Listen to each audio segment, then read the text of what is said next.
Hello neighbors, it's Brad here at eTrailer, and today we're taking a look and installing the Roadmaster Smart Diodes for towed vehicles on a 2022 Jeep Cherokee.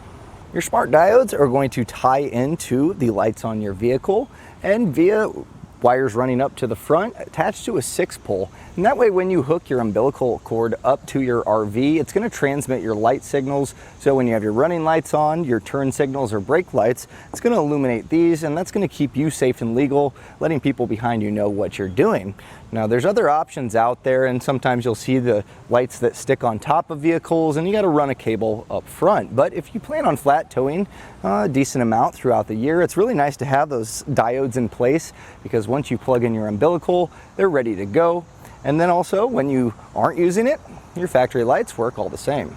Now I mentioned the umbilical, and this is going to be how we connect to our 7-pole on the RV to our 6-pole up front. Now the smart diode kit does not come with the 6-pole, so you're going to want to pick one up or get a tow bar that has one included. Same with the umbilical, but this is going to allow you to get it pretty well set up to hook up to your vehicle and get those light signals working properly. Now the installation isn't too bad to do. You are going to be cutting into some wires, but really it seems like the hardest part sometimes is just running the wires from the front of the vehicle to the back. You just take your tail lights out, and then I'm going to show you how to actually make all those connections in the install. So let's take a look at that now. Now to begin our installation, we're going to really just be routing the wire from the front to the back, but during that process we want to make sure that we're not hitting any exhaust, any suspension or moving parts to where it's going to damage the wire.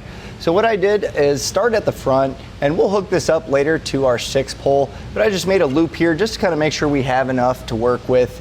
You really want to make sure you have excess, that way you're not going to be short when you go to hook your wires up.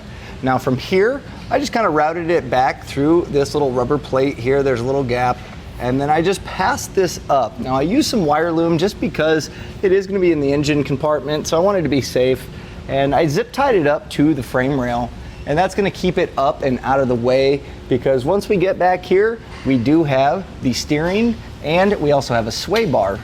Now I ended up taking off the skid plates underneath, and that way we can get a nice clean path back. It's going to make it a lot easier. So what I've done is just use the brackets here that our hard lines are running through.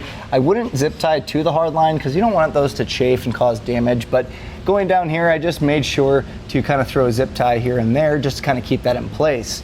Now the white wire, you can see I've branched off. I just peeled that back and I put a ground screw here because we need to ground the wire to the chassis, and this is a nice spot, and it also gives us extra wire. And this is going to come in play when we tie into the diodes, as we have to make a jumper, and if you get to the back and don't have your ground wire, it's possible that you're going to be short on wire. So this is a good way to make sure that you have enough.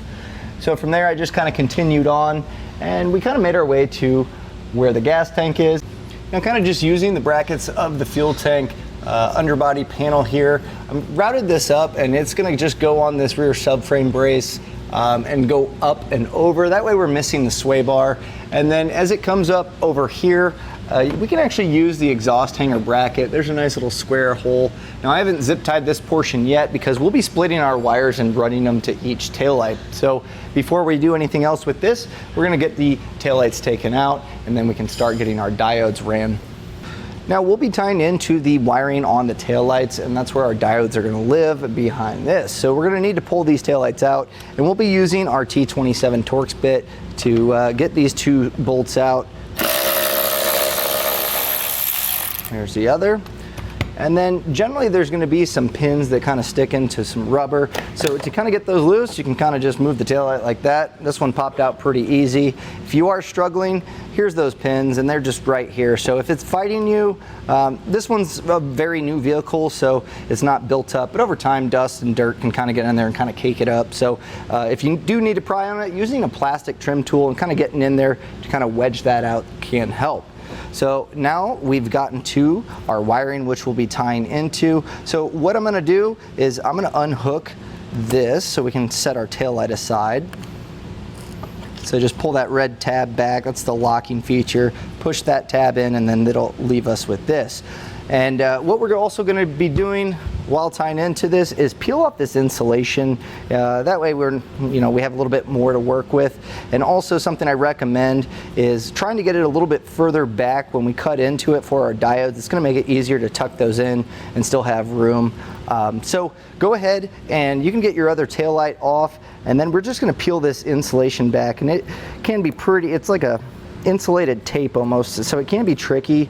And if you're struggling on unraveling it, you can take a small little either scissors or something along those lines to just make slight cuts to kind of peel it back, but just make sure you don't hurt any of the wires in the process.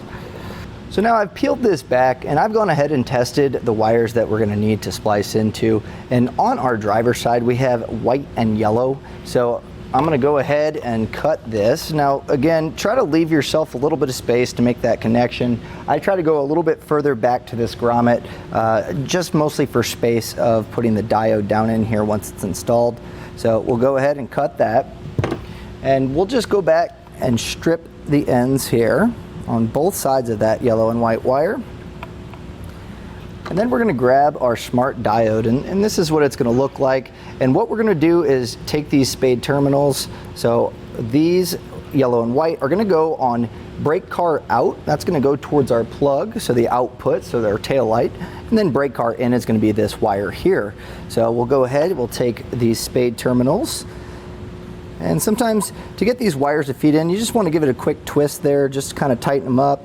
And then once we slide those in, we can go ahead and crimp them down.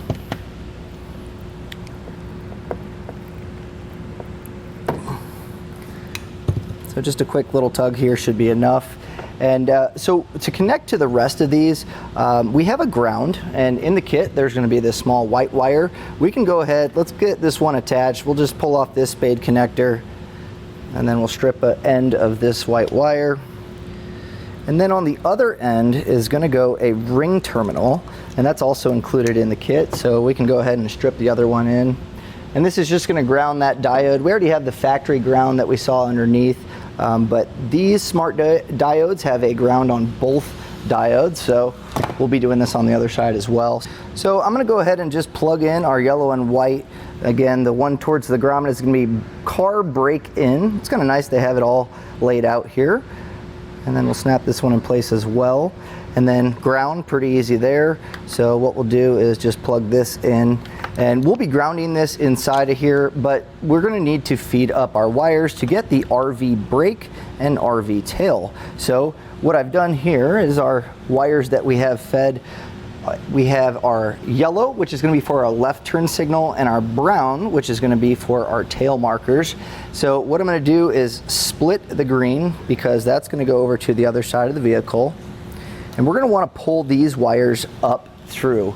So generally, if you have the tail light out, you can look down and see a little bit of light sometimes, but the best way I've found to get these pulled up is to use a fish wire technique. And so here at the shop, we use airline tube. But really, if you have a plumb bob or even a piece of string, you can tie a bolt to the end or a nut to the end, and then just kind of drop it in. And that way, once it's down there, we can tie up those wires and pull them up. Now, it can get a little tricky sometimes, but you can just kind of fish it around, and we should be able to get this to pop down through the bottom. So I've just taped my wires, and I also made sure underneath that it's kind of routed correctly when I tighten this up. It's not going to be resting on exhaust or anything like that. So we'll just pull up this slack here.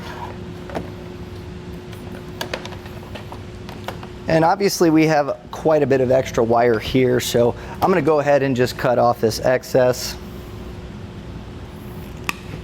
And we can kind of split these just to make it a little bit easier.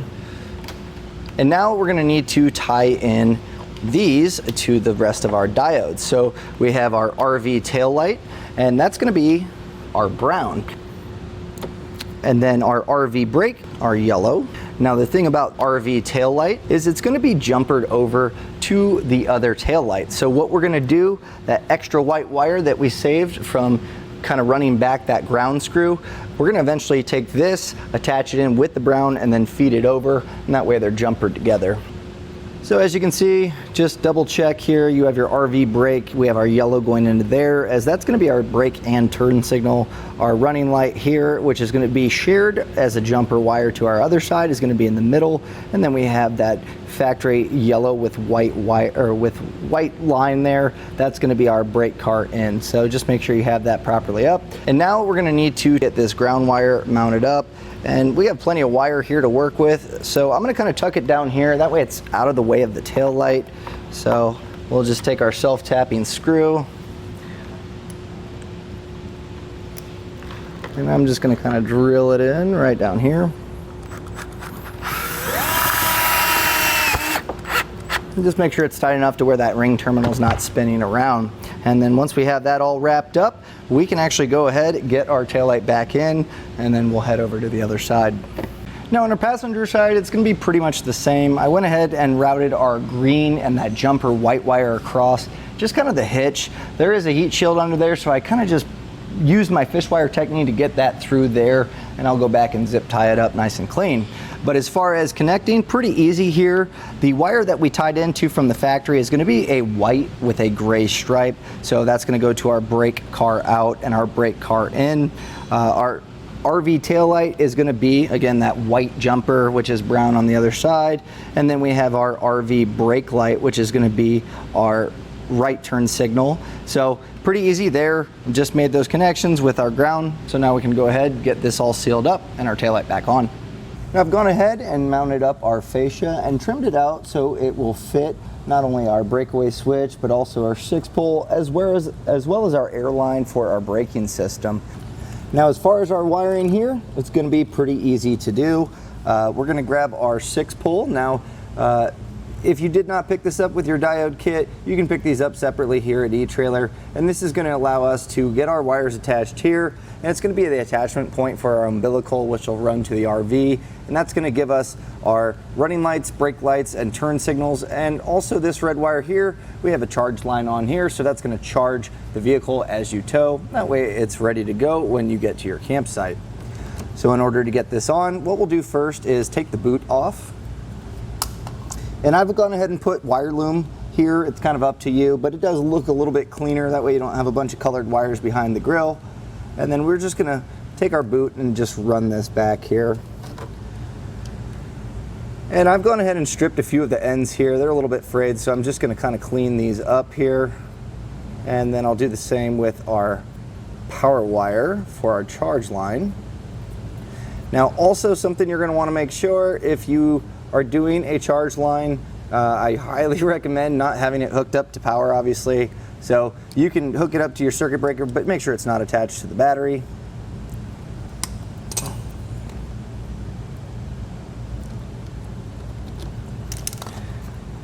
And the way the 6-pole works here is you have a few little receptacles where our wires are going to go, and the wires are going to stay in place via these little Phillips head screws. Now they are very small, and I highly recommend not backing them out all the way, because if they fall out, they're kind of hard to thread. And there's also going to be some letters here that denote where each of them is going to go. So I'm going to get these hooked up, and I'll kind of run you through where they all go. So here I have them all connected, and when you tighten these down, it should get snug, but you don't want to over tighten them. You can actually damage the wires, and just make sure that all the loose little frays of wire are all tucked in there. So we'll start here at this top position. It's marked TM. That's going to be our tail markers. We're going to put our brown. Next we have GD, which is going to be our ground, which is white, and then LT for left turn. Helpful thing to help remember which ones go which is yellow has 2 L's, so that'll be our left turn. Green has an R in it, so that's going to be our right turn. And then in the center here, this is going to be our 12-volt power supply here, so that's going to our charge line. So we've gone ahead and put that in there, and that's marked with an arrow A, but that's going to be the tall center one there. Now before we cap this up, I'm going to take a little bit of dielectric grease and just kind of coat all of this. It's going to help moisture from damaging these wires long term, and it's just a nice little added protection while you're doing this. Now if you need to pick up some dielectric grease, we have some here available at eTrailer. So we can go pretty heavy here. And with that all coated, we'll just take our boot and we're going to slide this on here.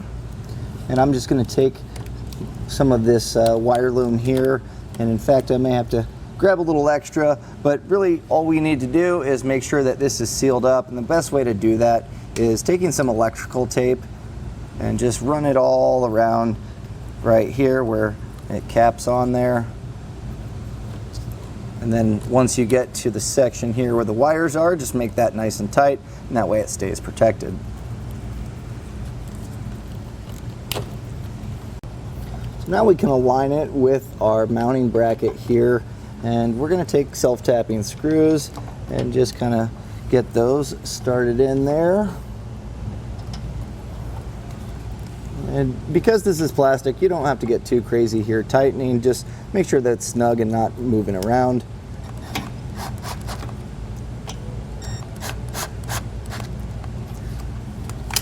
Make sure you have clearance also for your plug.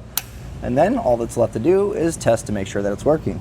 Now to test your wiring, we're using a test box here, but the best way you can do it is hook up to your RV and have someone run through the light sequence, and that way you can see that they're working on the vehicle. So starting off, we have our running lights here. Next I'm going to do my left turn signal, then my right turn signal, and then finally my brake lights. So with our diodes working properly, the only thing left to do is make sure that the rest of our components are working properly, and then we're ready to start flat towing our vehicle. And that was a look and installation of the Roadmaster Smart Diodes on a 2022 Jeep Cherokee.